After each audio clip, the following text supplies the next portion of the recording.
าทุกคนไปเบิ่งภาพบรรยากาศรวมๆเนาะว่าจะม่วนซ้ำใดเดี๋ยวเขาไปเบิ่งพร้อมๆกันเลย go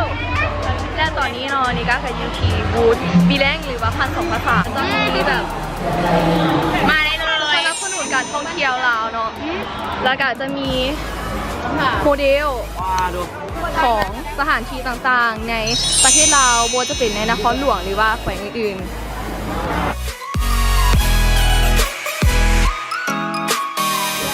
ก็คือสโมสรของโรงเรียนมอสเวียงจันทร์นั่นเองที่ทุกคนตอนนี้น้องเขาก็อยู่ในสโมสรซึ่งก็จะมีบูธต่างๆหลายๆอย่างเลยเนาะเดี๋ยวน้องเขาไปเบิ่งพร้อมๆกันเลยว่ามีบูธอย่างนี้อันนี้เป็นบูธติดกับแซ่คอมเพลงต่อแมนี้ก็เป็นบูธหอสมุดส่วนด้านนี้เป็นบูธจูงานประวัติศาสตร์เนาะกีฬามีขันรางวัลหลากหลายเลยในด้านหน้าที่ต่างๆเราก็จะมีเคมีศาสตร์ฟิสิกส์ศาสตร์แล้วก็ชีวศาสตร์ในด้านนี้ก็จะเป็นบูธของภาษาฝรั่งนั่นเอง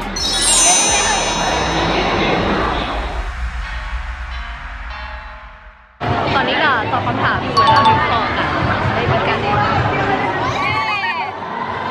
และดองกาซูซูลูกาเย่พิกพิก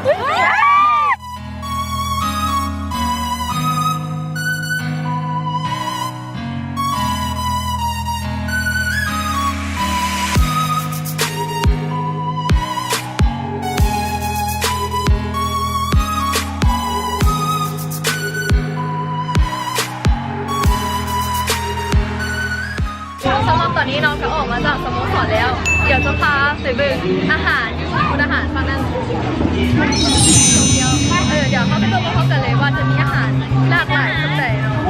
และสำหรับตอนนี้การเดินทางมาฮอตบูธอาหารที่แบบวุ่นวายเวอร์เดี๋ยวมาติดตามเบิ่งเนาะว่าพวกเขาจะสอยอย่างมากิน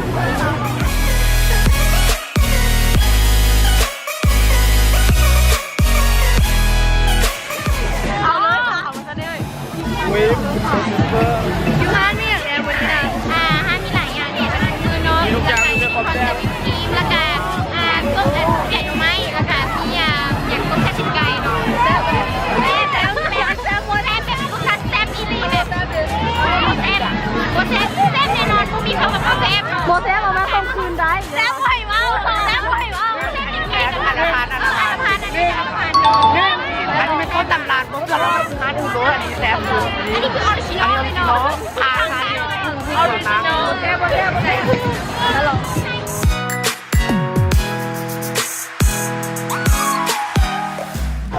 แนะนำฮาร์ดเลยดูฟรีไวไฟแท้วันนี้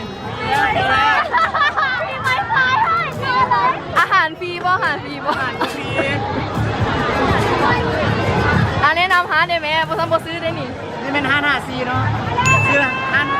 นาซีมีไวไฟเนาะไวไฟพวกเป็นไวไฟด้วยที่ไหนเนาะมาเด้อฮันยังอาซีแล้วไวไฟ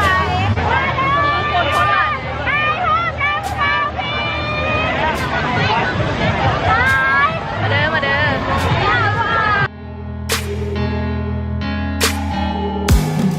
มาสะดุดตาทานี่เนาะเบิ่งซึ่งรายการนะคะ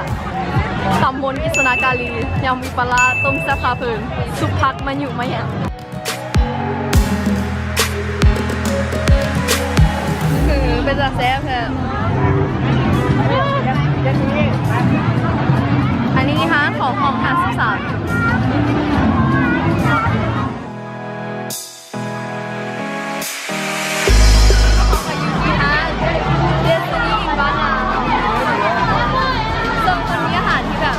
หลากหลายวันนี้จะมาซื้อสั่งแล้วลงทุนว่ามันจะเป็นยังไงเรื่อยคำว่าลงทุน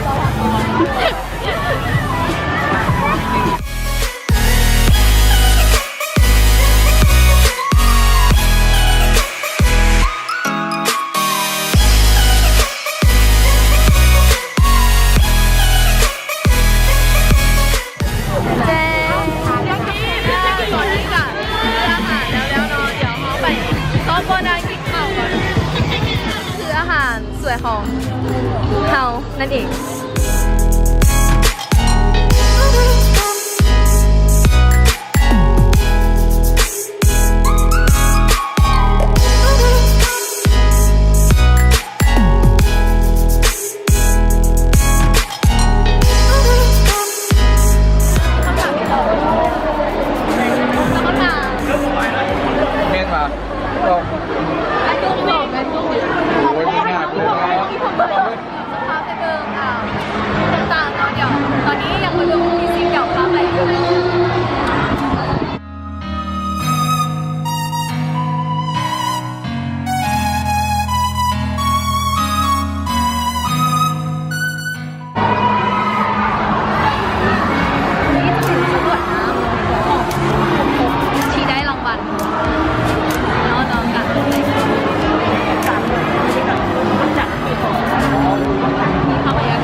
เครื่องมือการทดลองต่างๆที่หลากหลาย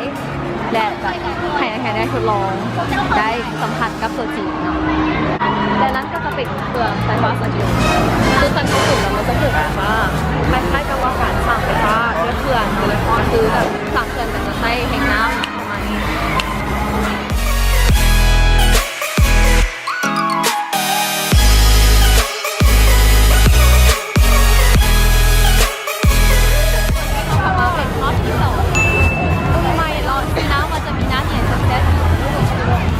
ตอนนี้ใจกับเพื่อนที่ผมเบิ่งว่ามีค่าเด่นถ่ายติดมามอนฟ้ามาของกองสุดโอเคไปเบิ่งว่ากันเลย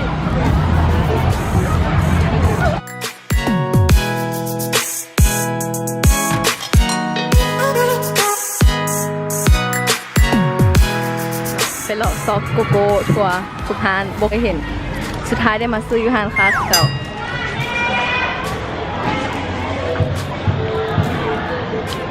ตอนนี้กลับมาอยู่ที่วิถีชีวิตประชาชนลาวในส่วนบนเนาะมีฮอดข้อไก่มีอย่างอีกมีส่วนพาร์คตอนนี้เงี้ยผู้แดงกับเงี้ยตัวจริงไม่ทันเบิ้งนี่แหละมีบนต้องหูบนกับเตียงบอกหรือว่าเขาจะเอ้ยมาอย่างเจ้าจะเป็นประกวดมาประกวดอะไรเลยก็